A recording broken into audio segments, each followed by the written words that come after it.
ਵਾਹਿਗੁਰੂ ਜੀ ਕਾ ਖਾਲਸਾ ਵਾਹਿਗੁਰੂ ਜੀ ਕੀ ਫਤਿਹ। ਅਮਰੀਕਾ ਦੇ ਵਿੱਚ ਸਪੈਕਟਰਮ ਤੇ ਆਰਸੀਐਨ ਕੇਬਲ ਨੈਟਵਰਕਸ ਰਾਹੀਂ ਤੇ ਕੈਨੇਡਾ ਦੇ ਵਿੱਚ ਬੈਲ ਕੇਬਲ ਨੈਟਵਰਕ ਰਾਹੀਂ ਵਰਲਡ ਵਾਈਡ ਗਲੋਬਲ ਸੀਪੀਐਨ, ਜਾਦੂ, roku, ਸ਼ਾਵਾ ਟੀਵੀ, TV 84 ਦੀ ਵੈਬਸਾਈਟ ਤੋਂ ਆਨਲਾਈਨ ਸਟ੍ਰੀਮਿੰਗ ਜਾਂ ਫਿਰ ਫੇਸਬੁੱਕ ਰਾਹੀਂ ਸਾਡੇ ਨਾਲ ਜੁੜੇ ਹੋਏ ਸਾਰੇ ਦਰਸ਼ਕਾਂ ਦਾ ਮੈਂ ਅਮਰਵੀਰ ਸਿੰਘ ਅੱਜ ਦੇ ਪ੍ਰੋਗਰਾਮ ਵਿੱਚ ਤਹਿ ਦਿਲੋਂ ਸਵਾਗਤ ਕਰਦਾ। ਵਿਊਅਰਸ, ਜਦੋਂ ਅਸੀਂ 1984 ਦੀ ਗੱਲ ਕਰਦੇ ਹਾਂ, ਕਤਲੇਆਮ ਦੀ, ਜੈਨੋਸਾਈਡ ਦੀ, ਨਸਲਕੁਸ਼ੀ ਦੀ ਗੱਲ ਕਰਦੇ ਹਾਂ, ਤਾਂ ਭਾਰਤ ਦੇ ਵਿੱਚ ਜਿਵੇਂ ਦੀ ਨਿਆਂ ਪ੍ਰਣਾਲੀ ਹੈਗੀ ਹੈ, ਜੁਡੀਸ਼ਰੀ ਤੋਂ ਆਸਾਂ ਲਾਈਆਂ ਜਾਂਦੀਆਂ ਨੇ ਸਿੱਖਾਂ ਵੱਲੋਂ ਕਿ ਉਹ ਸਾਨੂੰ ਨਿਆਂ ਦੇਣਗੇ। ਉਹਦੇ ਵਿੱਚ ਹੀ ਇੱਕ ਅਜਿਹਾ ਮਾਮਲਾ ਹਾਲ ਹੀ ਦੇ ਵਿੱਚ ਸਾਹਮਣੇ ਆਇਆ ਕਿ ਅੱਜ ਸੁਪਰੀਮ ਕੋਰਟ ਨੇ ਹਾਈ ਕੋਰਟ ਦੇ ਇੱਕ ਡਿਸੀਜਨ ਨੂੰ ਕੁਐਸਚਨ ਕੀਤਾ ਕਿ ਕਿਉਂ ਪਿਛਲੇ 31 ਸਾਲ ਪਹਿਲਾਂ ਕੇਸ ਜਿਹੜਾ 1984 ਦੇ ਕਤਲੇਆਮ ਨਾਲ ਸੰਬੰਧਿਤ ਉਹ ਬੰਦ ਕਰ ਦਿੱਤਾ ਗਿਆ ਸੀ, ਉਹਨੂੰ ਦੁਬਾਰਾ ਰੀਓਪਨ ਕਿਉਂ ਕੀਤਾ ਜਾ ਰਿਹਾ ਹੈ। ਹਾਈ ਕੋਰਟ ਦੇ ਇਸ ਫੈਸਲੇ ਤੇ ਸੁਪਰੀਮ ਕੋਰਟ ਨੇ ਸਵਾਲੀਆ ਨਿਸ਼ਾਨ ਲਾਉਂਦਿਆਂ ਅਸੰਤੁਸ਼ਟੀ ਪ੍ਰਗਟਾਈ ਹੈ। ਸੋ ਇਹ ਜਿਹੜਾ ਵਰਤਾਰਾ ਹੈਗਾ ਇਹ ਕੀ ਹੈ? ਕੀ ਸਿੱਖਾਂ ਨੂੰ ਕਦੇ ਭਾਰਤ ਦੀ ਜਿਹੜੀ ਨਿਆਂ ਪ੍ਰਣਾਲੀ ਹੈਗੀ ਹੈ ਉਹਦੇ ਵਿੱਚ ਇਨਸਾਫ ਮਿਲ ਸਕਦਾ ਹੈ? ਇਸ ਬਾਰੇ ਅੱਜ ਅਸੀਂ ਗੱਲਬਾਤ ਕਰਾਂਗੇ। ਇਸੇ ਦੇ ਨਾਲ ਦਿੱਲੀ ਤੇ ਪੰਜਾਬ ਦੇ ਵਿੱਚ ਜਿਹੜੀਆਂ ਸਿੱਖਾਂ ਦੇ ਨਾਲ ਸੰਬੰਧਿਤ ਹੋਰ ਗਤੀਵਿਧੀਆਂ ਚੱਲ ਰਹੀਆਂ ਨੇ ਉਸ ਬਾਰੇ ਵੀ ਅੱਜ ਅਸੀਂ ਗੱਲਬਾਤ ਕਰਾਂਗੇ। ਅੱਜ ਦੀ ਵਿਚਾਰ ਚਰਚਾ ਦੇ ਲਈ ਸਾਡੇ ਨਾਲ ਦਿੱਲੀ ਤੋਂ ਉੱਘੇ ਪੱਤਰਕਾਰ ਅਤੇ ਆਮ ਆਦਮੀ ਪਾਰਟੀ ਦੇ ਸਾਬਕਾ MLA ਸਰਦਾਰ ਜਰਨੈਲ ਸਿੰਘ ਸਾਡੇ ਨਾਲ ਫੋਨ ਲਾਈਨ ਤੇ ਜੁੜ ਚੁੱਕੇ ਨੇ। ਆਓ ਉਹਨਾਂ ਨਾਲ ਮਿਲ ਕੇ ਅੱਜ ਦੀ ਵਿਚਾਰ ਚਰਚਾ ਦੀ ਸ਼ੁਰੂਆਤ ਕਰਦੇ ਹਾਂ। ਹਾਂਜੀ ਜਰਨੈਲ ਸਿੰਘ ਜੀ, ਤੁਹਾਡਾ ਸਵਾਗਤ ਹੈ ਜੀ ਅੱਜ ਦੇ ਪ੍ਰੋਗਰਾਮ ਦੇ ਵਿੱਚ। ਵਾਹਿਗੁਰੂ ਜੀ ਕਾ ਖਾਲਸਾ ਵਾਹਿਗੁਰੂ ਜੀ ਕੀ ਫਤਿਹ। ਜਰਨੈਲ ਸਿੰਘ ਜੀ, ਸਾਰਿਆਂ ਤੋਂ ਪਹਿਲਾਂ ਤਾਂ ਮੈਂ ਤੁਹਾਡੇ ਕੋਲੋਂ ਜਿਹੜਾ ਇਹ ਕੇਸ ਆਇਆ ਹੈਗਾ 1984 ਦੇ ਕੇਸ ਦਿੱਲੀ ਹਾਈ ਕੋਰਟ ਨੇ ਉਹ ਕੀਤਾ ਸੀ ਕਿ ਇਹਨਾਂ ਨੂੰ ਦੁਬਾਰਾ ਰੀਓਪਨ ਕਰਨ ਦਾ ਸੁਪਰੀਮ ਕੋਰਟ ਨੇ ਉਹਦੇ ਤੇ ਸਵਾਲੀਆ ਚਿੰਨ੍ਹ ਲਾਇਆ। ਤੁਹਾਡੇ ਕੀ ਵਿਚਾਰ ਨੇ ਪਾਰਟੀਕੂਲਰਲੀ ਜੇ ਇਸ ਕੇਸ ਦੀ ਗੱਲ ਕਰਨੀ ਹੋਵੇ ਕਿ ਕਿਉਂਕਿ ਤੁਹਾਡਾ ਵੀ ਜਿਹੜਾ ਇਹ ਕਦਮ ਸੀਗਾ ਪੀ ਚਿਦੰਬਰਮ ਉੱਪਰ ਜੁੱਤੀ ਸੁੱਟਣ ਦਾ, ਉਹ ਵੀ 1984 ਦੇ ਕੇਸਾਂ ਦੇ ਨਾਲ ਹੀ ਇੱਕ ਸੰਬੰਧਿਤ ਸੀ। ਸੋ ਤੁਹਾਡੇ ਕੀ ਵਿਚਾਰ ਨੇ ਇਸ ਬਾਰੇ? ਤੁਸੀਂ ਕੀ ਸਮਝਦੇ ਹੋ ਕਿ ਜੁਡੀਸ਼ਰੀ ਵੱਲੋਂ, ਸੁਪਰੀਮ ਕੋਰਟ ਵੱਲੋਂ ਜਿਹੜੀ ਕਿ ਭਾਰਤ ਦੀ ਉੱਚ ਅਦਾਲਤ ਹੈਗੀ ਹੈ, ਉਹਨਾਂ ਵੱਲੋਂ ਰੈਦਰ ਇਹ ਕਿਹਾ ਜਾਣਾ ਕਿ ਇਨਸਾਫ ਨਹੀਂ ਦਿੱਤਾ ਗਿਆ, ਨਹੀਂ ਹੋਇਆ, ਉਹਦੇ ਵੱਲ ਨੂੰ ਕੋਈ ਕਦਮ ਪੁੱਟਿਆ ਜਾਵੇ। ਹਾਈ ਕੋਰਟ ਵੱਲੋਂ ਜਦੋਂ ਕੁਝ ਕੀਤਾ ਗਿਆ ਤਾਂ ਉਹਨੂੰ ਵੀ ਕੁਐਸਚਨ ਮਾਰਕ, ਸਵਾਲਾਂ ਦੇ ਘੇਰੇ ਵਿੱਚ ਲੈ ਕੇ ਆਉਣਾ ਕਿੰਨਾ ਕੁ ਜਾਇਜ਼ ਹੈ ਇਹ? ਦੇਖੋ ਜੀ, ਇਹ ਮੰਦਭਾਗਾ ਬੜਾ ਕਿ ਅੱਜ 33 ਸਾਲ ਤੋਂ ਬਾਅਦ ਵੀ ਸੁਪਰੀਮ ਕੋਰਟ ਇਹੋ ਜਿਹੀ ਟਿੱਪਣੀ ਕਰ ਰਿਹਾ ਤੇ ਹੁਣੇ ਜੇ ਜਿੱਦਾਂ ਤੁਹਾਨੂੰ ਪਤਾ ਹੀ ਹੈ ਕਿ ਉਹ ਜਿਹੜੇ ਜਹਾਜ਼ ਅਗਵਾ ਕੇਸ ਵਾਲੇ ਮਾਮਲੇ ਦੇ ਵਿੱਚ ਵੀ ਜਿਹੜੇ ਆਪਣੇ ਸਿੱਖ ਵੀਰ ਸੀ ਉਹਨਾਂ ਉੱਤੇ ਦੁਬਾਰਾ ਕੇਸ ਚਲਾਉਣ ਦੀ ਗੱਲ ਕਰ ਰਹੇ ਦਿੱਲੀ 'ਚ, ਜਦਕਿ ਉਹ ਸਜ਼ਾ ਭੁਗਤ ਚੁੱਕੇ ਹੈ। ਤੇ ਬਾਕੀ ਜਿਹੜਾ ਇੰਦਰਾ ਗਾਂਧੀ ਦੇ ਹੱਕ ਦੇ ਵਿੱਚ ਜਿਨ੍ਹਾਂ ਨੇ ਜਹਾਜ਼ ਅਗਵਾ ਕੀਤਾ ਸੀ ਤੇ ਉਹਨਾਂ ਦੇ ਨਾਲ ਕੀ ਹੋਇਆ ਤੁਹਾਨੂੰ ਪਤਾ ਹੀ, ਉਹਨਾਂ ਨੂੰ ਇਨਾਮ ਮਿਲਿਆ ਸੀ। ਤੇ ਬੜੀ ਅਫਸੋਸਨਾਕ ਗੱਲ ਹੈ ਕਿ ਜੋ ਹਿੰਦੁਸਤਾਨ ਦੀ ਸੁਪਰੀਮ ਕੋਰਟ ਜਿਹੜੀ ਹੈ ਇਹ ਕੁਐਸਚਨ ਕਰ ਰਹੀ ਹੈ ਕਿ ਬਈ ਇਹ ਕਿਉਂ ਦੁਬਾਰਾ ਕੇਸ ਮੁੜ ਕੇ ਖੋਲੇ ਜਾ ਰਹੇ ਹੈ, ਜਦਕਿ ਸੁਪਰੀਮ ਕੋਰਟ ਨੂੰ ਇਹ ਕਹਿਣਾ ਚਾਹੀਦਾ ਹੈ ਕਿ ਉਹਦੀ ਮੋਨੀਟਰਿੰਗ ਦੇ ਵਿੱਚ ਜਿਸ ਤਰ੍ਹਾਂ ਦੇ ਨਾਲ ਗੁਜਰਾਤ ਦੇ ਵਿੱਚ ਕੇਸਿਸ ਖੋਲੇ ਗਏ, ਰੀਓਪਨ ਕੀਤੇ ਗਏ, SIT ਬਣਾਈ ਗਈ ਤੇ ਉਹਦੇ ਉੱਤੇ ਕਾਰਵਾਈ ਹੋਈ ਤੇ ਕਈ ਲੋਕਾਂ ਨੂੰ ਸਜ਼ਾ ਹੋਈ, ਉਹ ਹੋਣੀ ਚਾਹੀਦੀ ਸੀ। ਇਹ ਬੜੀ ਮੰਦਭਾਗੀ ਗੱਲ ਹੈ। ਪਰ ਟੈਕਨੀਕਲੀ ਸੁਪਰੀਮ ਕੋਰਟ ਨੇ ਕੇਸ ਖੋਲਣ ਦੇ ਰੋਕ ਨਹੀਂ ਲਾਈ ਹੈ। SIT ਦੀ ਮੰਗ ਲੰਬੇ ਸਮੇਂ ਤੋਂ ਕਰ ਰਹੇ ਸੀ, ਦਿੱਲੀ ਦੀ ਸਰਕਾਰ ਨੇ ਇਹਦਾ ਐਲਾਨ ਕੀਤਾ ਸੀ, ਪਰ ਸਰਕਾਰ ਬਣਨ ਤੋਂ ਪਹਿਲਾਂ ਹੀ ਸੈਂਟਰ ਗਵਰਨਮੈਂਟ ਨੇ SIT ਬਣਾਤੀ। 6 ਮਹੀਨੇ ਚ ਰਿਪੋਰਟ ਦੇਣੀ ਸੀ, ਪਰ ਇਹਨਾਂ ਨੂੰ 2 ਸਾਲ ਲੱਗ ਗਏ ਤੇ 2 ਸਾਲ ਚ ਇਹਨਾਂ ਨੇ ਅਜੇ ਤੱਕ ਜਿਹੜੇ 250 ਦੇ ਕਰੀਬ ਕੇਸਿਸ ਸੀਗੇ ਜਿਹਨੂੰ ਰੀਓਪਨ ਕਰਨ ਦੀ ਮੰਗ ਕੀਤੀ ਗਈ ਸੀ, ਉਹਨਾਂ ਵਿੱਚੋਂ ਤਕਰੀਬਨ 18-20 ਕੇਸਾਂ ਦੀ ਗੱਲ ਕੀਤੀ ਹੈ ਕਿ ਇਹਨਾਂ ਨੂੰ ਰੀਓਪਨ ਕੀਤਾ ਜਾਣਾ ਚਾਹੀਦਾ।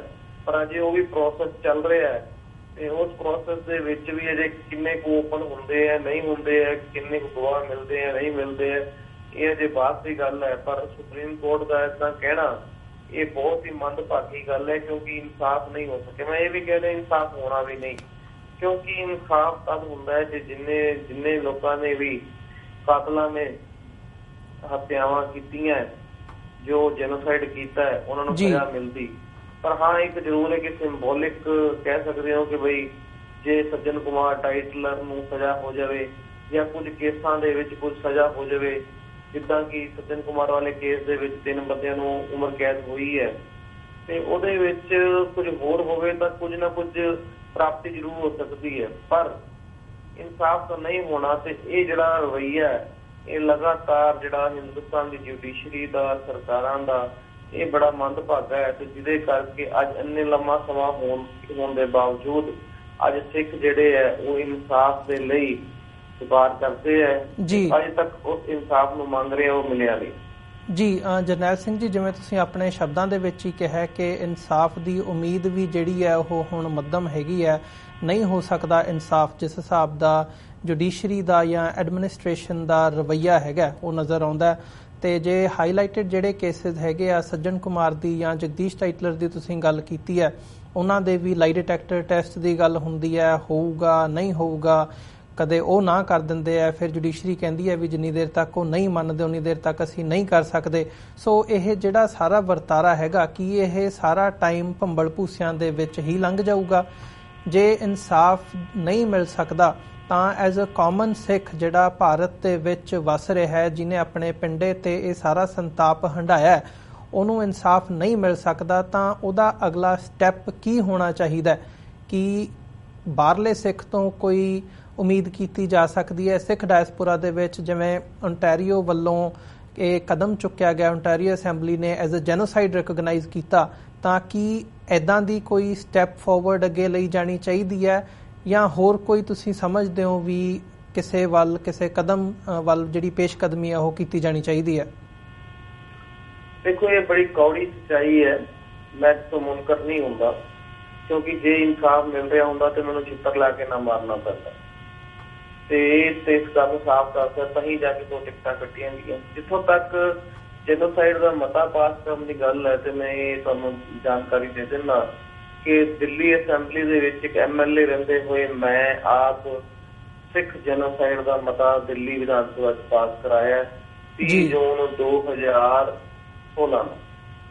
ਇਹ 2016 30 ਜੂਨ ਨੂੰ ਮੈਂ ਇਹ ਮਤਾ ਦਿੱਲੀ ਦੀ ਵਿਧਾਨ ਸਭਾ ਦੇ ਵਿੱਚ ਆਪ ਪਾਸ ਕਰਵਾਇਆ, ਤੇ ਉਹਦੇ ਵਿੱਚ ਸਿੱਖ ਜੈਨੋਸਾਈਡ ਵਰਡ ਇਸਤੇਮਾਲ ਕੀਤਾ ਗਿਆ। ਅੱਜ ਪਤਾ ਨਹੀਂ ਕੀ ਸੋਚ ਕੇ ਅਰੁਣ ਜੇਟਲੀ ਤੇ ਬਾਕੀ ਓਨਟਾਰੀਓ ਦੀ ਜਿਹੜੀ ਅਸੈਂਬਲੀ ਨੇ ਪਾਸ ਕੀਤਾ ਤੇ ਉਹਨੂੰ ਵਿਰੋਧ ਕਰਦੇ ਨੇ, ਜਦਕਿ ਮੈਂ ਦਿੱਲੀ ਦੇ ਵਿੱਚ ਹੀ ਇਸ ਰਾਜਧਾਨੀ ਦੇ ਵਿੱਚ ਹੀ ਅਸੈਂਬਲੀ ਨੂੰ ਇਹ ਪਾਸ ਕਰਾ ਚੁੱਕਾ। ਇਹ ਗੱਲ ਫਿਰ ਮੈਂ ਤੁਹਾਨੂੰ ਕਹਿ ਦਿਆਂ ਕਿ ਗੱਲ ਇਹ ਹੈ ਕਿ ਆਪਾਂ ਨੂੰ ਇਨਸਾਫ ਦੀ ਲੜਾਈ ਛੱਡਣੀ ਨਹੀਂ ਚਾਹੀਦੀ। ਛੱਡਣੀ ਇਸ ਕਰਕੇ ਨਹੀਂ ਚਾਹੀਦੀ ਕਿ ਭਾਵੇਂ ਮਿਲਿਆ ਕਿ ਨਹੀਂ ਮਿਲਿਆ, ਇਹਨਾਂ ਨੂੰ ਸ਼ਰਮਿੰਦਿਆਂ ਕਰਦੇ ਰਹਿਣਾ ਤੇ ਉਸ ਸੱਚਾਈ ਦੇ ਵਾਸਤੇ ਲੜਦੇ ਰਹਿਣਾ ਜ਼ਰੂਰੀ ਹੈ, ਤਾਂ ਕਿ ਇਹ ਨਾ ਹੋਵੇ ਕਿ ਇਹ ਆਉਣ ਵਾਲੇ ਸਮੇਂ 'ਚ ਇਹ ਸੋਚਣ ਕਿ ਸਿੱਖਾਂ ਨੇ ਲੜਾਈ ਛੱਡ ਦਿੱਤੀ ਸੀ, ਦੁਬਾਰਾ ਕਰਨ ਦੀ ਹਿੰਮਤ ਕਰਨ। ਇਹ ਲੜਾਈ ਇਹਨਾਂ ਨੂੰ ਬੇਸ਼ਰਮਾਂ ਨੂੰ ਦੁਨੀਆ ਦੇ ਪੱਧਰ ਦੇ ਉੱਤੇ ਐਕਸਪੋਜ਼ ਕਰਨ ਦੀ ਲੋੜ ਹੈ, ਤੇ ਇਹ ਜ਼ਰੂਰੀ ਹੈ, ਕਿਉਂਕਿ ਜਿੱਦਣ ਤੁਹਾਡੇ ਅੰਦਰ ਸੱਚ ਦੇ ਲਈ ਲੜਨ ਦੀ ਹਿੰਮਤ ਖਤਮ ਹੋ ਜਾਂਦੀ ਹੈ, ਉਦੋਂ ਇਖਲਾਕੀ ਤੌਰ ਤੇ ਤੁਸੀਂ ਖਤਮ ਹੋ ਜਾਂਦੇ ਹੋ। ਇਸ ਕਰਕੇ ਜੋ ਹਾਲਾਤ ਨੇ ਉਹ ਤੁਹਾਨੂੰ ਪਤਾ ਹੀ ਹੈ, ਇਹਦੇ ਵਿੱਚ ਮੈਂ ਕੋਈ ਗੁਰੇਜ਼ ਨਹੀਂ ਕਰਾਂਗਾ ਕਹਿਣ ਤੋਂ ਕਿ ਇਸ ਦੇਸ਼ ਦੀਆਂ ਅਦਾਲਤਾਂ ਨੇ ਵੀ ਇਨਸਾਫ ਨਹੀਂ ਦਿੱਤਾ, ਪਰ ਦੂਜੇ ਪਾਸੇ ਸਾਡੇ ਆਪਣੇ ਲੀਡਰ ਵੀ ਦੋਸ਼ੀ ਨੇ ਜੋ ਇਨਸਾਫ ਨਹੀਂ ਲੈ ਸਕੇ। ਜੇ ਗੁਜਰਾਤ ਦੇ ਵਿੱਚ ਦੰਗਿਆਂ ਦੇ ਵਿੱਚ ਇਨਸਾਫ ਹੋਇਆ, ਕੁਝ ਹੱਦ ਤੱਕ ਸਜ਼ਾਵਾਂ ਹੋਈਆਂ ਨੇ ਜੋ ਨਹੀਂ ਹੋ ਸਕੀਆਂ, ਤੇ ਆਪਣੀ ਜਿਹੜੀ ਲੀਡਰਸ਼ਿਪ ਰਹੀ ਹੈ ਸਿੱਖਾਂ ਦੀ ਇੰਨੇ ਸਾਲ, ਅੱਜ ਇੰਨੇ ਸਮੇਂ ਬਾਅਦ ਕੇਸ ਲੜਨਾ, ਗਵਾਹਾਂ ਨੂੰ ਫੜ ਕੇ ਰੱਖਣਾ, ਉਹਨਾਂ ਦੀ ਗਵਾਹੀਆਂ ਕਰਾਉਣੀਆਂ ਸੌਖੀਆਂ ਨਹੀਂ ਨੇ। ਜਿਹੜੀ ਲੀਡਰਸ਼ਿਪ ਸਾਡੀ ਰਹੀ, ਉਸ ਲੀਡਰਸ਼ਿਪ ਨੇ ਕਦੇ ਵੀ 84 ਦੇ ਕਤਲੇਆਮ ਦੇ ਦੋਸ਼ੀਆਂ ਨੂੰ ਸਜ਼ਾ ਦਿਵਾਉਣ ਦੇ ਵਾਸਤੇ, ਮੈਂ ਬੜੀ ਜ਼ਿੰਮੇਵਾਰੀ ਨਾਲ ਕਹਿ ਰਿਹਾ ਕਿ ਕਈ ਤਾਂ ਐਸੇ ਸੀ ਦਿੱਲੀ ਦੇ ਵਿੱਚ ਅਕਾਲੀਆਂ ਦੇ ਲੀਡਰ ਜਿਹੜੇ 84 ਦੇ ਕਾਤਲਾਂ ਨਾਲ ਮਿਲ ਗਏ, ਜਿਨ੍ਹਾਂ ਨੇ ਗਵਾਹੀਆਂ ਦਿੱਤੀਆਂ, ਜਿਨ੍ਹਾਂ ਨੇ ਗਵਾਹਾਂ ਨੂੰ ਤੋੜਿਆ, ਜਿਨ੍ਹਾਂ ਨੂੰ ਗਵਾਹਾਂ ਨੂੰ ਮੁਕਰਨ ਵਾਸਤੇ ਦਬਾਅ ਪਾਏ। ਇਹੋ ਜਿਹੇ ਕਈ ਲੀਡਰ ਨੇ ਜਿਹੜੇ ਅੱਜ ਦਿੱਲੀ ਕਮੇਟੀ ਦੇ ਮੈਂਬਰ ਤੱਕ ਬਣੇ ਹੋਏ ਨੇ। ਇਸ ਵੇਲੇ ਵੀ ਇਹੋ ਜਿਹੇ ਹਾਲਾਤ ਰਹੇ ਨੇ, ਤੇ ਇਸੇ ਕਰਕੇ ਭਾਈ ਰਣਜੀਤ ਸਿੰਘ ਜਿਹੜੇ ਸਾਬਕਾ ਜਥੇਦਾਰ ਸੀ ਅਕਾਲ ਤਖਤ, ਉਹਨਾਂ ਨੂੰ ਇਹਨਾਂ ਅਕਾਲੀ ਲੀਡਰਾਂ ਨੂੰ ਅਕਾਲ ਤਖਤ ਤੇ ਤਲਬ ਵੀ ਕਰਨਾ ਪਿਆ ਤੇ ਇਹਨਾਂ ਨੂੰ ਸਜ਼ਾ ਵੀ ਸੁਣਾਉਣੀ ਪਈ, ਪਰ ਫਰਕ ਕੋਈ ਨਹੀਂ ਪਿਆ। ਇਹ ਜਿੰਨੇ ਵੀ ਸਾਡੇ ਆਪਣੇ ਲੀਡਰ ਗੱਦਾਰ ਨੇ, ਇਹਨਾਂ ਨੇ ਵੀ ਇਹੋ ਜਿਹੇ ਰੋਲ ਅਦਾ ਕੀਤੇ ਨੇ।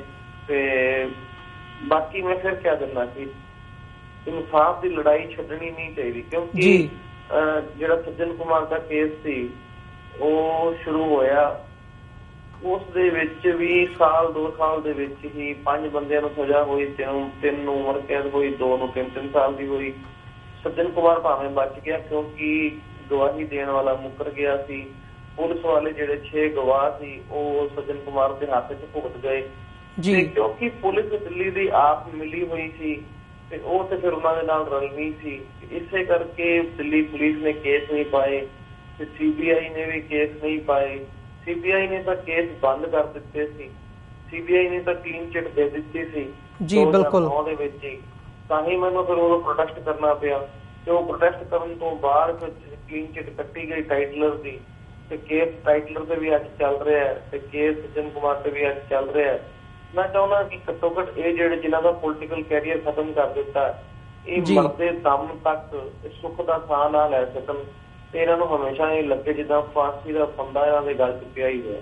ਜੀ ਬਿਲਕੁਲ ਜਰਨੈਲ ਸਿੰਘ ਜੀ, ਜਿਵੇਂ ਤੁਸੀਂ ਗੱਲ ਕੀਤੀ ਹੈ ਸਾਡੀ ਆਪਣੀ ਲੀਡਰਸ਼ਿਪ ਦੀ, ਉਹਨਾਂ ਦੀ ਕਾਰਗੁਜ਼ਾਰੀ ਤੇ ਵੀ ਜ਼ਰੂਰ ਜਿਹੜਾ ਹੈਗਾ ਉਹ ਇੱਕ ਵੱਡਾ ਸਵਾਲੀਆ ਨਿਸ਼ਾਨ ਲੱਗਾ ਹੋਇਆ ਕਿ ਉਹਨਾਂ ਨੇ ਆਪਣਾ ਜਿਹੜਾ ਬਣਦਾ ਰੋਲ ਸੀ ਉਹ ਨਹੀਂ ਅਦਾ ਕੀਤਾ। ਇਸੇ ਦੇ ਨਾਲ ਜ਼ਰੂਰ ਜਿਹੜੀ ਇਨਸਾਫ ਦੀ ਲੜਾਈ ਹੈਗੀ ਹੈ ਉਹ ਹਰ ਤਰੀਕੇ ਦੇ ਨਾਲ, ਹਰ ਸੰਭਵ ਤਰੀਕੇ ਦੇ ਨਾਲ ਜਾਰੀ ਰੱਖਣੀ ਬਣਦੀ ਹੈ। ਸੋ ਇਸੇ ਦੇ ਨਾਲ ਅਸੀਂ ਜੇ ਅਗਲੀ ਸਾਡੇ ਜਿਹੜਾ ਟੌਪਿਕ ਹੈਗਾ ਉਹਦੇ ਵੱਲ ਚੱਲਣਾ ਹੋਵੇ ਤਾਂ ਜਿਹੜੀ ਦਿੱਲੀ ਦੇ ਵਿੱਚ ਪੰਜਾਬੀ ਅਕੈਡਮੀ ਹੈਗੀ ਹੈ ਉਹਦਾ ਤੁਹਾਨੂੰ ਵਾਈਸ ਚੇਅਰਮੈਨ ਹਾਲ ਹੀ ਦੇ ਵਿੱਚ ਥਾਪਿਆ ਗਿਆ, ਅਪੁਆਇੰਟ ਕੀਤਾ ਗਿਆ।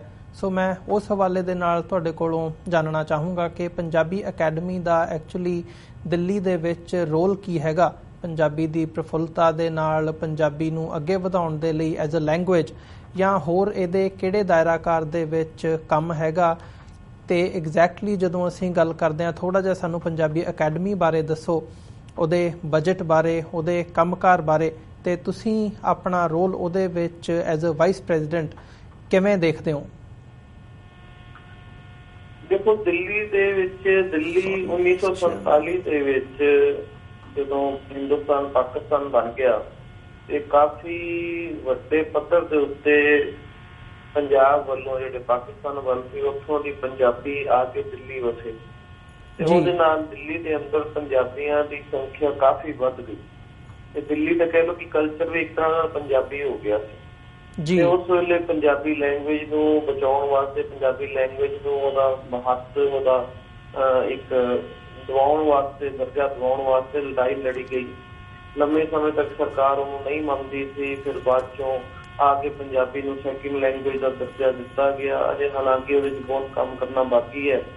ਨਾਲ ਹੀ ਪੰਜਾਬੀ ਅਕੈਡਮੀ ਦਾ ਵੀ ਗਠਨ ਕੀਤਾ ਗਿਆ ਤੇ ਹੁਣ ਤਕਰੀਬਨ ਪੰਜਾਬੀ ਅਕੈਡਮੀ ਦਾ ਬਜਟ 25 ਕਰੋੜ ਦੇ ਕਰੀਬ ਹੈ ਤੇ ਤਕਰੀਬਨ ਦਿੱਲੀ ਦੇ ਅੰਦਰ 150 ਸੈਂਟਰ ਚੱਲਦੇ ਨੇ ਜਿੱਥੇ ਪੰਜਾਬੀ ਸਿਖਾਉਣ ਦਾ ਕੰਮ ਹੁੰਦਾ ਹੈ। ਜਿਹੜੇ ਸਕੂਲਾਂ ਦੇ ਵਿੱਚ ਟੀਚਰਾਂ ਚਾਹੀਦੀਆਂ ਨੇ ਪੰਜਾਬੀ ਦੇ, ਉਹ ਉੱਥੇ ਟੀਚਰ ਦਿੱਤੇ ਜਾਂਦੇ ਨੇ। ਉਹਦੇ ਇਲਾਵਾ ਜਿਹੜਾ ਪੰਜਾਬੀ ਸਾਹਿਤ ਹੈ, ਪੰਜਾਬੀ ਕਿਤਾਬਾਂ ਛਾਪਣੀਆਂ, ਪੰਜਾਬੀ ਕਵਿਤਾਵਾਂ ਛਾਪਣੀਆਂ, ਪੰਜਾਬੀ ਬਾਕੀ ਜਿੰਨੇ ਵੀ ਆਪਣੇ ਗੁਰੂ ਮਹਾਰਾਜ ਦੇ ਵੀ ਦਿਹਾੜੇ ਆਉਂਦੇ ਨੇ ਉਹ ਵੀ ਮਨਾਉਂਦੇ ਆ। ਇਹਦੇ ਇਲਾਵਾ ਜਿਹੜਾ ਪੰਜਾਬੀ ਦੇ ਵਿੱਚ ਜਿੰਨਾ ਵੀ ਕੋਸ਼ਿਸ਼ ਕਰੀਦੀ ਹੈ ਕਿ ਪੰਜਾਬੀ ਬੋਲਣ ਦੇ ਉੱਤੇ ਪੰਜਾਬੀ ਦੇ ਜਿੰਨੇ ਲੇਖਕ ਨੇ ਉਹਨਾਂ ਨੂੰ ਇਨਾਮ ਦਿੱਤੇ ਜਾਣ, ਪੰਜਾਬੀ ਲੈਂਗੁਏਜ ਨੂੰ, ਸੱਭਿਆਚਾਰ ਨੂੰ, ਪੰਜਾਬੀ ਫੋਕ ਨੂੰ, ਪੰਜਾਬੀਅਤ ਨੂੰ ਬਚਾਉਣ ਵਾਸਤੇ ਜੋ ਕੋਸ਼ਿਸ਼ਾਂ ਹੋ ਸਕਦੀਆਂ। ਤੇ ਹੁਣ ਮੇਰੇ ਕੋਲ ਇਹਦੀ ਜ਼ਿੰਮੇਵਾਰੀ ਆਈ ਹੈ ਤੇ ਮੇਰੀ ਕੋਸ਼ਿਸ਼ ਰਹੇਗੀ ਜਿਹੜੇ 150 ਸੈਂਟਰ ਚੱਲਦੇ ਹੈ ਉਹ ਘੱਟੋ ਘੱਟ 300 ਕਰ ਦਿੱਤੇ ਜਾਣ ਤੇ ਉਹਨਾਂ ਨੂੰ ਹੋਰ ਵੀ ਵਧਾਇਆ ਜਾਵੇ।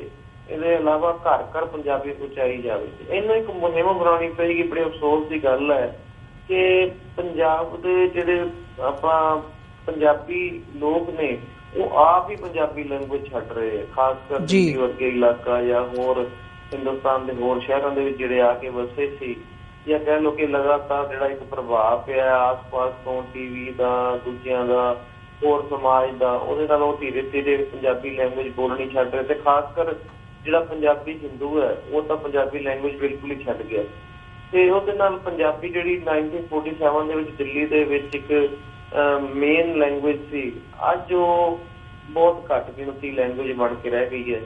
ਪਰ ਉਸਨੂੰ ਵਧਾਉਣਾ, ਉਹਨੂੰ ਬਚਾਉਣਾ ਹੈ ਸਾਡੀ ਜ਼ਰੂਰੀ ਹੈ ਕਿਉਂਕਿ ਜੇ ਪੰਜਾਬੀ ਨਾਲ ਜੁੜੇ ਰਹਾਂਗੇ ਤਾਂ ਆਪਣੇ ਮਾਣ ਮੱਤੇ ਇਤਿਹਾਸ ਨਾਲ ਜੁੜੇ ਰਹਾਂਗੇ, ਆਪਾਂ ਗੁਰਬਾਣੀ ਨਾਲ ਜੁੜੇ ਰਹਾਂਗੇ ਗੁਰਸਿੱਖੀ ਨਾਲ ਜੁੜੇ ਰਹਾਂਗੇ ਜੀ, ਕਿਉਂਕਿ ਬੋਲੀ ਜਿਹੜੀ ਹੁੰਦੀ ਹੈ ਉਹ ਜਿੰਦ ਜਾਨ ਹੁੰਦੀ ਹੈ ਕਿਸੇ ਵੀ ਕੌਮ ਦੀ, ਤੇ ਉਹਨੂੰ ਬਚਾਉਣ ਵਾਸਤੇ ਜੋ ਹੀਲਾ ਵਰਤ ਸਕਾਂਗੇ, ਜੋ ਕਰ ਸਕਾਂਗੇ। ਕੋਸ਼ਿਸ਼ ਕੀਤੀ ਸੀ ਪਿਛਲੇ ਸਾਲ ਵੀ ਕਿ ਦਿੱਲੀ ਦੇ ਸਾਰੇ ਸਰਕਾਰੀ ਸਕੂਲਾਂ ਦੇ ਵਿੱਚ ਪੰਜਾਬੀ ਲੈਂਗੁਏਜ ਪੜ੍ਹਾਈ ਜਾਵੇ। ਤਕਰੀਬਨ 760 ਸਕੂਲੀ ਟੀਚਰਾਂ ਵਾਸਤੇ ਪੰਜਾਬੀ ਦੇ ਐਡਵਰਟਾਈਜ਼ਮੈਂਟ ਵੀ ਦਿੱਤੀ ਗਈ। ਪਰ ਤੁਸੀਂ ਇਹ ਦੇਖੋ, ਕਿਉਂਕਿ ਪੰਜਾਬੀ ਪਹਿਲਾਂ ਪੜ੍ਹ ਹੀ ਨਹੀਂ ਰਹੇ, ਪੜ੍ਹ ਕੇ B.Ed ਨਹੀਂ ਕਰਦੇ, C.Tech ਨਹੀਂ ਕਰਦੇ, ਕਿਉਂਕਿ ਉਹ ਬਹੁਤ ਘੱਟ ਨੇ। 760 ਅਸਾਮੀਆਂ ਵਾਸਤੇ ਸਿਰਫ 400 ਐਪਲੀਕੇਸ਼ਨਾਂ ਆਈਆਂ, ਜਿਹਦੇ ਵਿੱਚੋਂ 150-200 ਟੀਚਰ ਵੀ ਰੱਖਿਆ ਜਾ ਸਕਿਆ। ਹੁਣ ਇਸ ਤੋਂ ਪਤਾ ਲੱਗਦਾ ਹੈ ਕਿ ਇਹ ਸਿਚੁਏਸ਼ਨ ਆਸਾਨ ਨਹੀਂ ਹੈ, ਕਿਉਂਕਿ ਲੰਮੇ ਸਮੇਂ ਤੋਂ ਪੰਜਾਬੀ ਲੈਂਗੁਏਜ ਨੂੰ ਪੜ੍ਹ ਕੇ ਉਹਦੇ ਵਿੱਚ ਪੜ੍ਹਾਉਣ ਦੇ ਵਾਸਤੇ ਕੋਈ ਜਿਹੜੇ ਬੱਚੇ ਅੱਗੇ ਆਏ ਹੀ ਨਹੀਂ ਨੇ। ਇਸ ਕਰਕੇ ਇਸ ਨੂੰ ਬੈਲੈਂਸ ਕਰਕੇ ਕਿਸੇ ਤਰ੍ਹਾਂ ਅੱਗੇ ਵਧਾਉਣਾ ਪਏਗਾ। ਔਖਾ ਕੰਮ ਹੈ, ਪਰ ਜੋ ਮਹਾਰਾਜ ਸੇਵਾ ਲੈਣਗੇ ਕਰਾਂਗੇ। ਜੀ ਜਰਨੈਲ ਸਿੰਘ ਜੀ, ਇੱਕ ਸਵਾਲ ਹੈਗਾ ਮੇਰਾ ਇਸ ਦੇ ਉੱਪਰ। ਜਿਵੇਂ ਤੁਸੀਂ ਗੱਲ ਕੀਤੀ ਹੈ ਕਿ ਪੰਜਾਬੀ ਲੈਂਗੁਏਜ ਦੀ ਜਿਹੜੀ ਤਰਾਸਦੀ ਹੈਗੀ ਹੈ ਦਿੱਲੀ ਦੇ ਵਿੱਚ, ਤੁਸੀਂ ਖਾਸ ਤੌਰ 'ਤੇ ਜ਼ਿਕਰ ਕੀਤਾ ਕਿ ਜਿੰਨੀਆਂ ਲੋੜੀਂਦਾ ਪੋਸਟਾਂ ਸੀਗੀਆਂ ਉਹਨਾਂ ਲਈ ਐਪਲੀਕੇਸ਼ਨਸ ਵੀ ਅੱਧੀਆਂ ਆਈਆਂ, ਅਤੇ ਫਿਰ ਉਹਦੇ ਨਾਲੋਂ ਵੀ ਜਿਹੜੇ ਅੱਧੇ ਹੈਗੇ ਆ ਉਹ ਟੀਚਰਸ ਰੱਖੇ ਜਾ ਸਕੇ। ਇਹ ਹਾਲ ਹੈਗਾ ਲੈਂਗੁਏਜ ਦਾ।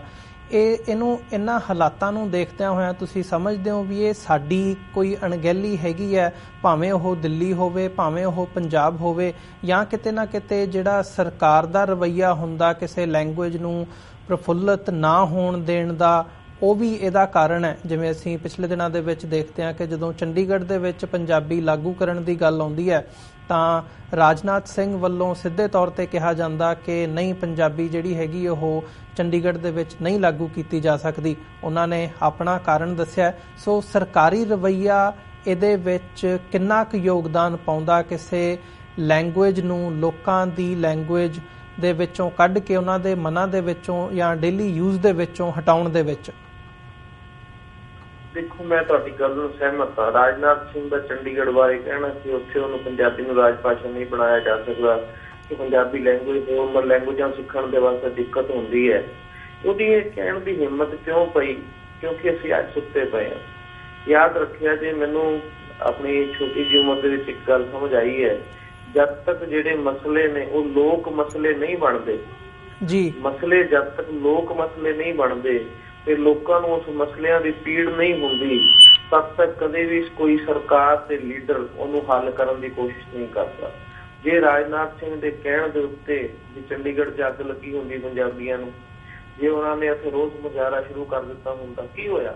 ਤੁਸੀਂ 2-4 ਗੱਲਾਂ ਕਰ ਲਈਆਂ, ਤੁਸੀਂ ਇੰਟਰਵਿਊ 'ਚ ਇੱਕ ਸਵਾਲ ਪੁੱਛ ਲਿਆ, ਕਿਤੇ ਅਖਬਾਰ 'ਚ 2 ਗੱਲਾਂ ਛਪ ਗਈਆਂ, ਕੋਈ ਸੋਸ਼ਲ ਮੀਡੀਆ 'ਤੇ ਆ ਗਿਆ, ਪਰ ਸਾਡੇ ਵਿੱਚ ਕੋਈ ਰੋਸ ਹੈ ਕਿ ਪੂਰੇ ਪੰਜਾਬ ਦੇ ਵਿੱਚ, ਕਿ ਪੰਜਾਬੀਆਂ ਦੇ ਵਿੱਚ, ਚੰਡੀਗੜ੍ਹ 'ਚ ਰਹਿਣ ਵਾਲੇ ਪੰਜਾਬੀਆਂ ਦੇ ਵਿੱਚ ਕੋਈ ਇਹਦੀ ਕੋਈ ਭਾਵਨਾ ਹੈ ਕਿ ਕੋਈ ਜਿਹੜੇ ਪੇਰੈਂਟਸ ਨੇ ਉਹ ਕਹਿ ਰਹੇ ਨੇ ਕਿ ਨਹੀਂ ਪੰਜਾਬੀ ਪੜ੍ਹਾਉਣੀ ਚਾਹੀਦੀ ਹੈ, ਕਿ ਉਹ ਸਕੂਲਾਂ 'ਚ ਕਹਿ ਰਹੇ ਨੇ ਕਿ ਸਾਡੇ ਬੱਚਿਆਂ ਨੂੰ ਪੰਜਾਬੀ ਪੜ੍ਹਾਓ?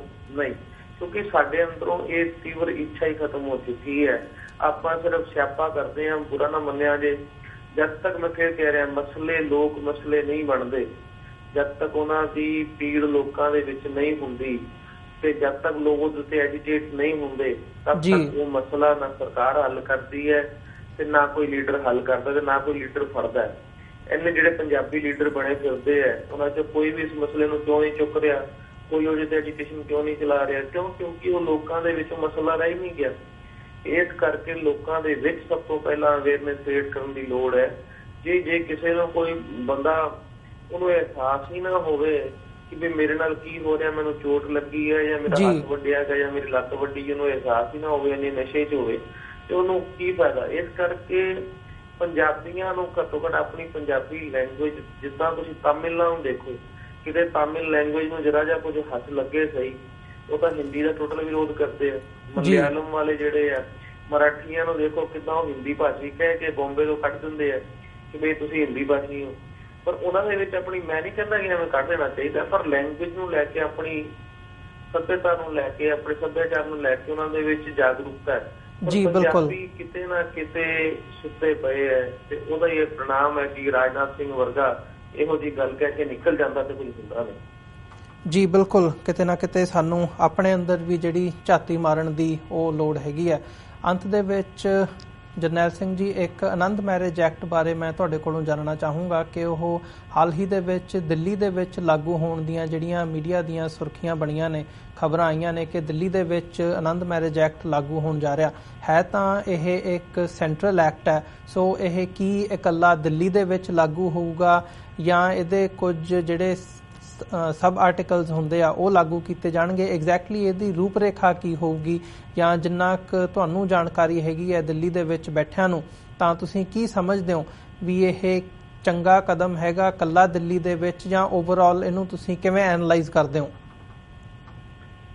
ਦੇਖੋ, ਆਨੰਦ ਮੈਰਿਜ ਐਕਟ ਅਸਲ ਦੇ ਵਿੱਚ ਤਾਂ ਹਿੰਦੁਸਤਾਨ ਆਜ਼ਾਦ ਹੋਣ ਤੋਂ ਪਹਿਲਾਂ ਹੀ ਮੇਰੇ ਖਿਆਲ 1907 ਦੇ ਵਿੱਚ ਬਣ ਗਿਆ ਸੀ। ਬਾਅਦ ਚ ਜਦੋਂ 47 ਤੋਂ ਬਾਅਦ ਸੰਵਿਧਾਨ ਬਣਿਆ ਹਿੰਦੁਸਤਾਨ ਚ, ਜਿਹੜਾ ਹਿੰਦੂ ਮੈਰਿਜ ਐਕਟ ਸੀ ਉਹਦੇ ਅੰਬਰੇਲਾ ਤਹਿਤ ਆਨੰਦ ਮੈਰਿਜ ਐਕਟ ਨੂੰ ਉਹਦੇ ਵਿੱਚ ਲੈ ਲਿਆ ਗਿਆ। ਉਹਦੇ ਬਾਅਦ ਸਾਡੀ ਜਿੰਨੀ ਵੀ ਰਜਿਸਟ੍ਰੇਸ਼ਨ ਹੁੰਦੀ ਸੀ ਸਾਡੀ ਮੈਰਿਜਿਸ ਦੀ, ਉਹ ਹਿੰਦੂ ਮੈਰਿਜ ਐਕਟ ਦੇ ਤਹਿਤ ਸਰਟੀਫਿਕੇਟ ਬਣਦਾ ਸੀ। ਤੇ ਮੰਗ ਲੰਮੇ ਸਮੇਂ ਤੋਂ ਚੱਲ ਰਹੀ ਸੀ। ਕੌਂਸਟੀਟਿਊਸ਼ਨ ਰਿਵਿਊ ਕਮਿਸ਼ਨ ਬਣਿਆ ਜਸਟਿਸ ਵੈਂਕਟ ਚਲਈਆ ਦਾ, ਉਹਨੇ ਵੀ ਸਾਡੀ ਮੰਗ ਨੂੰ ਸਹੀ ਮੰਨਿਆ। ਫਿਰ ਪਾਰਲੀਮੈਂਟ ਸਟੈਂਡਿੰਗ ਕਮੇਟੀ ਬਣੀ, ਉਹਨੇ ਵੀ ਸਾਡੀ ਮੰਗ ਨੂੰ ਸਹੀ ਮੰਨਿਆ। ਵਿੱਚ ਫਿਰ ਇੱਕ ਮੰਤਰੀ ਸੀ, ਕਾਨੂੰਨ ਮੰਤਰੀ ਵਿਰੋਪਾ ਮੋਇਲੀ, ਉਹਨੇ ਵੀ ਸਾਡੀ ਗੱਲ ਨੂੰ ਸਹੀ ਮੰਨਿਆ, ਪਾਰਲੀਮੈਂਟ 'ਚ ਕਿਹਾ। ਪਰ ਸਲਮਾਨ ਖੁਰਸ਼ੀਦ ਜਿਹੜਾ ਸਿੱਖਾਂ ਦਾ ਵਿਰੋਧੀ ਹੈ, ਮੈਂ ਗੱਲ ਸਾਫ਼ ਕਹਿ ਦਿੰਦਾ, ਉਸਨੇ ਇਸ ਨੂੰ ਲਟਕਾਉਣ ਦੀ ਕੋਸ਼ਿਸ਼ ਕੀਤੀ ਤੇ ਜਿਹੜਾ ਆਨੰਦ ਮੈਰਿਜ ਐਕਟ ਅਸੀਂ ਮੰਗ ਰਹੇ ਸੀ ਉਹਨੂੰ ਬਹੁਤ ਹੀ ਕੱਟ ਵੱਢ ਕੇ ਬਹੁਤ ਛੋਟਾ ਕਰ ਦਿੱਤਾ। ਤੇ ਹੁਣ ਸਿਰਫ ਸਿੱਖਾਂ ਨੂੰ ਇੱਕ ਰਜਿਸਟ੍ਰੇਸ਼ਨ ਮਿਲੀ ਹੈ ਕਿ ਐਕਟ ਤਾਂ ਹਿੰਦੂ ਮੈਰਿਜ ਐਕਟ ਹੀ ਹੈ, ਪਰ ਜਿਹੜਾ ਕੋਈ ਚਾਹੁੰਦਾ ਹੈ ਕਿ ਉਹਨੂੰ ਆਨੰਦ ਮੈਰਿਜ ਦਾ ਸਰਟੀਫਿਕੇਟ ਮਿਲ ਜਾਏ ਤੇ ਤਾਂ ਕਿ ਉਹ ਦੁਨੀਆ ਦੇ ਵਿੱਚ ਕਿਤੇ ਵੀ ਜਾਵੇ ਤੇ ਉਹਨੂੰ ਇਹ ਨਾ ਹੋਵੇ ਕਿ ਮੇਰੀ ਜਿਹੜੀ ਆਨੰਦ ਕਾਰਜ ਹੈ ਉਹ ਹਿੰਦੂ ਮੈਰਿਜ ਦੇ ਤਹਿਤ ਨਹੀਂ ਹੋਇਆ, ਬਲਕਿ ਮੈਂ ਆਨੰਦ ਮੈਰਿਜ ਐਕਟ ਹੋਇਆ। ਇਹ ਵੱਖਰੀ ਪਛਾਣ ਦਾ ਇੱਕ ਪ੍ਰਤੀਕ ਉਹਨੂੰ ਮਿਲ ਜਾਵੇ। ਇਹ ਐਕਟ ਪਾਸ ਹੋਇਆ ਸੀ, ਉਸ ਨੂੰ ਇੰਪਲੀਮੈਂਟ ਸਟੇਟਸ ਨੇ ਕਰਨਾ ਹੈ। ਤੇ ਦਿੱਲੀ ਸਟੇਟ ਨੂੰ ਮੈਂ 12 ਸਤੰਬਰ 2016 ਨੂੰ ਮੈਂ ਇਹ ਗੱਲ ਸਾਰਿਆਂ ਦੇ ਸਾਹਮਣੇ ਰੱਖ ਦਿੱਤੀ ਸੀ ਕਿ ਅਸੀਂ ਅਰਵਿੰਦ ਕੇਜਰੀਵਾਲ ਨੂੰ ਮਨਾ ਲਿੱਤਾ ਕਿ ਇਸ ਨੂੰ ਲਾਗੂ ਕੀਤਾ ਜਾਏ ਤੇ ਕੈਬਨਿਟ ਨੇ ਫੈਸਲਾ ਕਰ ਲਿਆ। ਉਹਨੂੰ ਹੌਲੀ ਹੌਲੀ ਇੰਪਲੀਮੈਂਟ ਲਿਆਉਣ ਦੇ ਵਿੱਚ ਹੁਣ ਸਮਾਂ ਲੱਗਦਾ ਰਿਹਾ। ਸਿਰਸੇ ਵਰਗੇ ਜਿਹੜੇ ਆ ਕੇ ਹੁਣ ਕ੍ਰੈਡਿਟ ਲੈਣ ਦੀ ਕੋਸ਼ਿਸ਼ ਕਰ ਰਹੇ ਨੇ। ਸਰਕਾਰ ਦਿੱਲੀ ਦਾ ਫੈਸਲਾ ਹੈ, ਅਰਵਿੰਦ ਕੇਜਰੀਵਾਲ ਤੋਂ ਫੈਸਲਾ ਕਰਾਇਆ, ਇਹ ਸਿੱਧਾ ਕਿੱਥੋਂ ਦੀ ਆ ਗਿਆ? ਇਹਨਾਂ ਨੂੰ ਤਾਂ ਚਾਹੀਦਾ ਕਿ ਜਿਹੜੇ ਬਾਕੀ ਸਟੇਟ ਨੇ ਜਿੱਥੇ ਬੀਜੇਪੀ ਦੀਆਂ ਸਟੇਟਾਂ ਉੱਥੇ ਲਾਗੂ ਕਰਵਾਉਣ। ਪੰਜਾਬ ਦੇ ਵਿੱਚ ਲਾਗੂ ਨਹੀਂ ਕਰਵਾ ਸਕੇ, ਇੰਨਾ ਲੰਮਾ ਸਮਾਂ 10 ਸਾਲਾਂ ਦੀ ਸਰਕਾਰ ਰਹੀ ਤੇ ਇਹ ਕਿੱਥੋਂ ਦੀ ਇਹ ਡਾਕੇ ਮਾਰਨ ਦੀ ਆਦਤਾਂ ਪਈਆਂ ਇਹਨਾਂ ਨੂੰ। ਮੈਂ ਆਪ ਕੁਝ ਕਰਨਾ, ਡੱਕਾ ਭੰਨਣਾ ਨਹੀਂ ਤੇ ਦੂਜਾ ਕੋਈ ਕੁਝ ਕਰਦਾ ਹੋਇਆ ਤੇ ਕ੍ਰੈਡਿਟ ਲੈਣ ਦੇ ਵਾਸਤੇ ਤੁਰ ਪੈਂਦੇ। ਖੈਰ ਮੈਂ ਇਹਦੇ ਵਿੱਚ ਨਹੀਂ ਪੈਣਾ ਚਾਹੁੰਦਾ, ਪਰ ਇਹਦੇ ਵਿੱਚ ਹੋਏਗਾ ਇਹ ਕਿ ਜਿਹੜਾ ਮੈਂ ਡਰਾਫਟ ਆਪਾਂ ਉਹਦੇ 'ਚ ਕੰਮ ਕੀਤਾ, ਜੇ ਕੋਈ ਆਨੰਦ ਮੈਰਿਜ ਕਰਾਉਂਦਾ ਆਪਣੀ ਤੇ ਉਹਦਾ ਸਰਟੀਫਿਕੇਟ ਬਣ ਸਕਦਾ। ਜੇ ਕਿਸੇ ਨੇ ਆਪਣਾ 10, 15, 20 ਸਾਲ ਹੋ ਗਏ ਕੋਈ ਸਰਟੀਫਿਕੇਟ ਨਹੀਂ ਬਣਵਾਇਆ, ਉਹ ਵੀ ਚਾਹੇ ਤਾਂ ਆਨੰਦ ਮੈਰਿਜ ਦਾ ਸਰਟੀਫਿਕੇਟ ਬਣਵਾ ਸਕਦਾ ਹੈ। ਜੇ ਕਿਸੇ ਨੇ ਹਿੰਦੂ ਮੈਰਿਜ ਐਕਟ ਦੇ ਤਹਿਤ ਆਪਣਾ ਸਰਟੀਫਿਕੇਟ ਬਣਵਾ ਰੱਖਿਆ ਹੈ ਮੈਰਿਜ ਦਾ, ਉਹ ਵੀ ਚਾਹੇ ਤੇ ਦੁਬਾਰਾ ਤੋਂ ਅਪਲਾਈ ਕਰਕੇ ਉਹ ਆਨੰਦ ਮੈਰਿਜ ਐਕਟ ਦੇ ਤਹਿਤ ਆਪਣਾ ਆਨੰਦ ਮੈਰਿਜ ਦਾ ਸਰਟੀਫਿਕੇਟ ਲੈ ਸਕਦਾ ਹੈ। ਵੈਸੇ ਤਾਂ ਸਿੱਖਾਂ ਨੂੰ ਅਜੇ ਅੱਜ ਆਪਣੇ ਇੱਕ ਫੁੱਲ ਫਲੈਜਡ ਆਨੰਦ ਮੈਰਿਜ ਐਕਟ ਦੀ, ਸਿੱਖ ਐਕਟ ਦੀ ਮੈਂ ਕਹਾਂ ਤੇ ਇੱਕ ਸਟਰੋਂਗ ਸਿੱਖ ਪਰਸਨਲ ਲਾਅ ਦੀ ਲੋੜ ਹੈ ਜੀ। ਬਿਲਕੁਲ, ਉਹਦੇ ਵਾਸਤੇ ਲੜਾਈ ਲੜਨੀ ਪਏਗੀ ਕਿਉਂਕਿ ਮੁਸਲਿਮ ਪਰਸਨਲ ਲਾਅ ਨੇ ਕਾਫੀ ਹੱਦ ਤੱਕ ਮੁਸਲਮਾਨਾਂ ਦੇ ਹੱਕਾਂ ਨੂੰ ਉਹਨਾਂ ਨੂੰ ਸਿਕਿਉਰ ਕੀਤਾ ਕੌਂਸਟੀਟਿਊਸ਼ਨਲੀ, ਲੀਗਲੀ।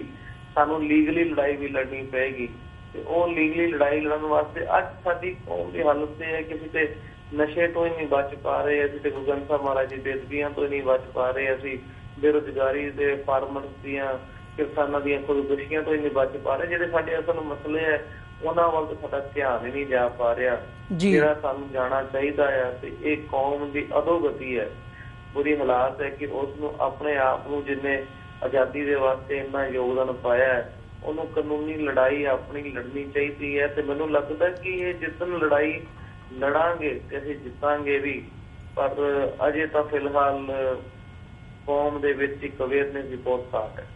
ਜੀ ਜਰਨੈਲ ਸਿੰਘ ਜੀ, ਜ਼ਰੂਰ ਜੋ ਤੁਸੀਂ ਕਿਹਾ ਕਿ ਅਵੇਅਰਨੈਸ ਦੀ ਘਾਟ ਹੈਗੀ ਹੈ ਤੇ ਸਾਨੂੰ ਜਾਗਰੂਕ ਹੋਣ ਦੀ ਲੋੜ ਹੈ, ਉਹਦੇ 'ਤੇ ਜ਼ਰੂਰ ਮੈਂ ਦਰਸ਼ਕਾਂ ਨੂੰ ਵੀ ਅਪੀਲ ਕਰੂੰਗਾ ਕਿ ਸਾਡਾ ਧਿਆਨ ਉਸ ਗੱਲ ਵੱਲ ਜਾਣਾ ਬਣਦਾ। ਸੋ ਅੱਜ ਦੇ ਸ਼ੋਅ ਦੇ ਵਿੱਚ ਜਿੱਥੇ ਸਾਡਾ ਸਮਾਂ ਸਮਾਪਤੀ ਦੇ ਵੱਲ ਜਾ ਰਿਹਾ, ਤੁਹਾਡਾ ਅਸੀਂ ਬਹੁਤ ਬਹੁਤ ਧੰਨਵਾਦ ਕਰਦੇ ਹਾਂ ਕਿ ਤੁਸੀਂ ਆਪਣਾ ਸਮਾਂ ਕੱਢਿਆ ਤੇ ਇਹਨਾਂ ਸਾਰੇ ਇਸ਼ੂਜ਼ ਦੇ ਉੱਪਰ ਵਿਚਾਰਾਂ ਦੀ ਜਿਹੜੀ ਸਾਂਝ ਹੈ ਉਹ ਸਾਡੇ ਨਾਲ, ਸਾਡੇ ਦਰਸ਼ਕਾਂ ਦੇ ਨਾਲ ਪਾਈ ਹੈ। ਅੱਜ ਦੇ ਸ਼ੋਅ ਦੇ ਵਿੱਚ ਤੁਹਾਡੇ ਕੋਲੋਂ ਅਸੀਂ ਇੱਥੇ ਹੀ ਇਜਾਜ਼ਤ ਚਾਹਾਂਗੇ ਜੀ। ਤੁਹਾਡਾ ਬਹੁਤ ਬਹੁਤ ਧੰਨਵਾਦ। ਇਜਾਜ਼ਤ ਦਿਓ। ਵਾਹਿਗੁਰੂ ਜੀ ਕਾ ਖਾਲਸਾ, ਵਾਹਿਗੁਰੂ ਜੀ ਕੀ ਫਤਿਹ ਜੀ।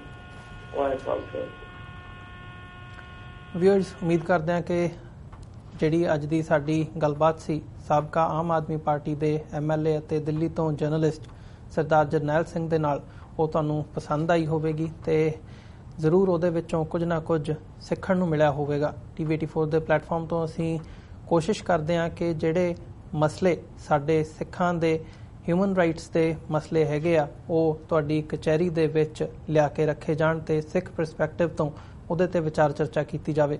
ਸੋ ਅੰਤ ਦੇ ਵਿੱਚ ਮੈਂ ਤੁਹਾਡੇ ਚਰਨਾਂ ਦੇ ਵਿੱਚ ਬੇਨਤੀ ਵੀ ਕਰਨਾ ਚਾਹੂੰਗਾ ਕਿ TV84 ਨੂੰ ਅੱਗੇ ਚੱਲਦਾ ਰੱਖਣ ਦੇ ਲਈ, ਅੱਗੇ ਵਧਾਉਣ ਦੇ ਲਈ ਸਾਨੂੰ ਤੁਹਾਡੀ ਸਹਾਇਤਾ ਦੀ ਲੋੜ ਹੈ। TV84 ਨੂੰ ਡੋਨੇਟ ਕਰਨ ਦੇ ਲਈ ਤੁਸੀਂ ਸਾਡੀ ਵੈਬਸਾਈਟ www.tv84.tv ਤੇ ਜਾ ਕੇ ਸਾਨੂੰ ਡੋਨੇਟ ਕਰ ਸਕਦੇ ਹੋ ਤੇ ਮੰਥਲੀ ਡੋਨੇਸ਼ਨਸ ਦੇ ਲਈ ਪਲੈਜ ਕਰ ਸਕਦੇ ਹੋ। ਜੇ ਚੈੱਕ ਰਾਹੀਂ ਡੋਨੇਸ਼ਨ ਦੇਣੀ ਚਾਹੁੰਦੇ ਹੋ ਤਾਂ TV84 ਦੇ ਨਾਮ ਦਾ ਚੈੱਕ ਬਣਾ ਕੇ ਸਾਨੂੰ ਸਾਡੇ ਐਡਰੈਸ ਤੇ ਤੁਸੀਂ ਭੇਜ ਸਕਦੇ ਹੋ। 3601 37th ਐਵੇਨਿਊ, ਲੌਂਗ ਆਈਲੈਂਡ ਸਿਟੀ, ਨਿਊਯਾਰਕ 11101। ਇੱਕ ਵਾਰ ਮੈਂ ਵੈਬਸਾਈਟ ਦੁਬਾਰਾ ਰਿਪੀਟ ਕਰਦਿਆਂ www.tv84.tv। ਵਿਊਅਰਸ, ਇਸੇ ਦੇ ਨਾਲ ਅਸੀਂ ਅੱਜ ਦਾ ਜਿਹੜਾ ਸ਼ੋਅ ਹੈ ਉਹ ਇੱਥੇ ਹੀ ਸਮਾਪਤ ਕਰਦੇ ਹਾਂ। ਕੱਲ੍ਹ ਨੂੰ ਦੁਬਾਰਾ ਤੁਹਾਡੇ ਨਾਲ ਫਿਰ ਮੁਲਾਕਾਤ ਹੋਵੇਗੀ। ਇਜਾਜ਼ਤ ਦਿਓ ਜੀ। ਵਾਹਿਗੁਰੂ ਜੀ ਕਾ ਖਾਲਸਾ, ਵਾਹਿਗੁਰੂ ਜੀ ਕੀ ਫਤਿਹ।